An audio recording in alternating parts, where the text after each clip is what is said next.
میرے بھائیوں، معاف کرنے والا کبھی گھاٹا نہیں کھاتا، چھوٹا بن جانے والا کبھی گھاٹا نہیں کھاتا۔ ہم خود آگے بڑھ کر اس آگ کو بجھائیں، ہم خود آگے بڑھ کر اس آگ کو بجھائیں۔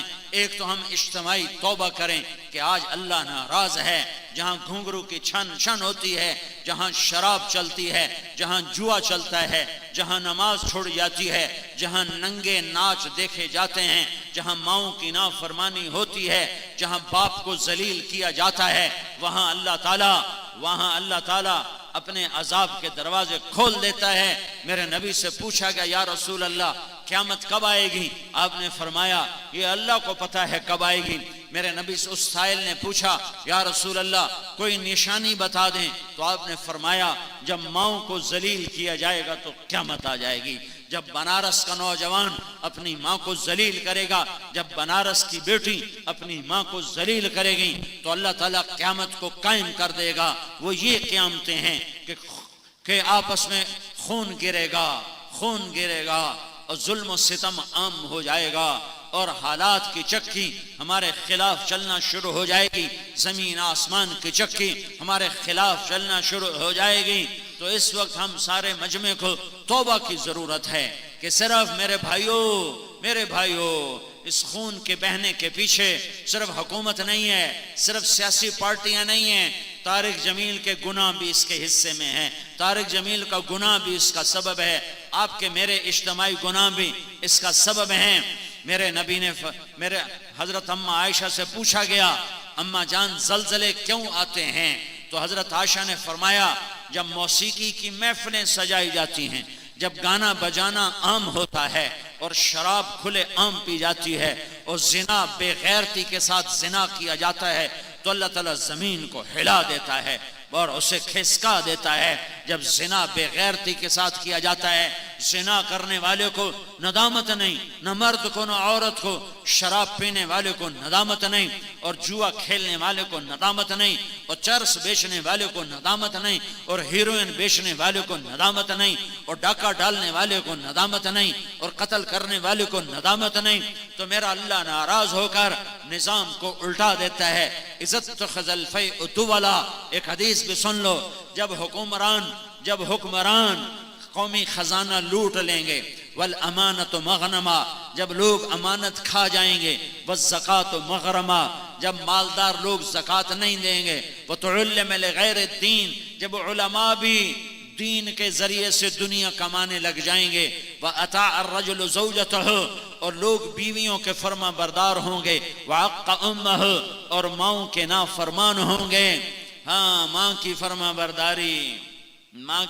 برداری پھر بتاتا ہوں، وَعَقَّ أُمَّهُ وَأَدْنَى صَدِيقَهُ، اور دوست کو قریب کریں گے، وَأَقْصَى أَبَاهُ، اور باپ کو دھکے دیں گے، اور شربت الخمور، اور شراب پی جائے گی، وَلُبِسَ الْحَرِيرُ، اور ریشم پہنا جائے گا، اور وَارْتَفَتِ الْأَصْوَاتُ فِي الْمَسَاجِدِ، اور مسجدوں میں نفرت کی فضا قائم ہو جائے گی، اور فرقہ واریت کی آگ بھڑک اٹھے گی، وَظَهَرَتِ الْقَيْنَاتُ وَالْمَعَازِفُ، ناچنے والیاں گانے والیاں عام ہو جائیں گی، محترم ہو جائیں گی، معزز ہو جائیں گی۔ جب یہ سارے کام ہوں گے تو پھر میرا اللہ اپنے عذاب کے دروازے کھول دے گا، غضب کے دروازے کھول دے گا۔ جب تک توبہ نہیں کریں گے اللہ کے دروازے نہیں کھولیں گے۔ میرے نبی نے فرمایا کاش میری ماں زندہ ہوتی۔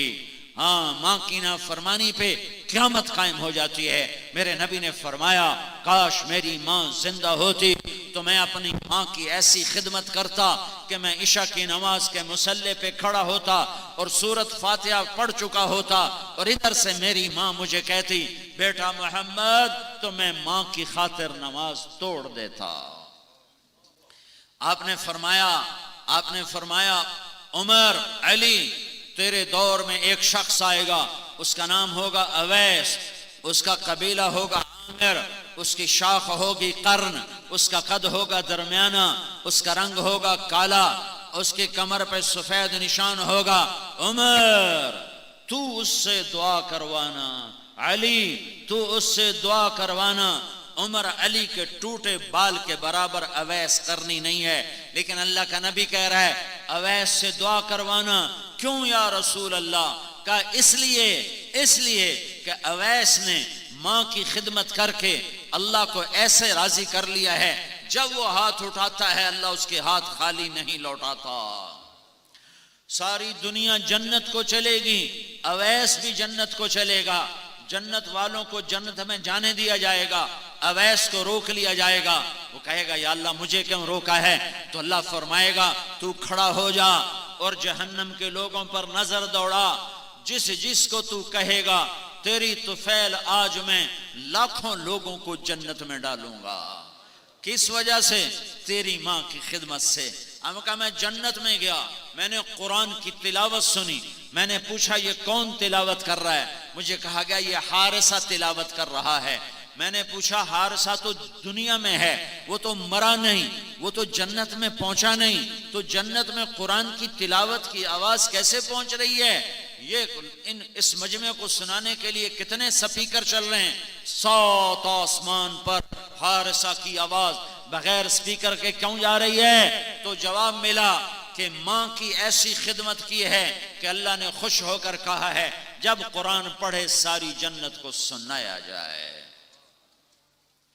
بھائیو، ہم اجتماعی گناہوں سے توبہ کریں، انفرادی گناہوں سے توبہ کریں، اور حضرت محمد صلی اللہ علیہ وسلم والی سیرت اور صورت پر آئیں۔ ہماری پہچان پٹھان پنا نہ ہو، ہماری پہچان پنجابی پنا نہ ہو، ہماری پہچان بلوچی بروہی پنا نہ ہو، ہماری پہچان سندھی پنا نہ ہو، ہماری پہچان مہاجر پنا نہ ہو، ہماری پہچان عربیت نہ ہو، ایرانیت نہ ہو، ترکستانیت نہ ہو، ترکمانستانیت نہ ہو، ہندیت نہ ہو، پاکستانیت نہ ہو۔ ہماری ایک پہچان، ہماری ایک پہچان، ہماری ایک پہچان، ہماری ایک پہچان، ہماری ایک پہچان۔ ان کنتم تحبون اللہ فاتبعونی یحببکم اللہ۔ ہمارے مرد بھی غلام مصطفیٰ بنے، ہماری عورتیں بھی غلام محمد بنے، حضرت محمد صلی اللہ علیہ وسلم کی مبارک اور پیاری زندگی کو ہم اپنانے والے بنے۔ میرے نبی کی ہر ادا محفوظ ہے، تم عمل کرنے والے بنو۔ ہر شے موجود ہے، تم عمل کرنے والے بنو۔ ہر طریقہ موجود ہے، تم ڈھونڈنے والے بنو۔ ہر شے لکھی پڑی ہے، تم چاہنے والے بنو۔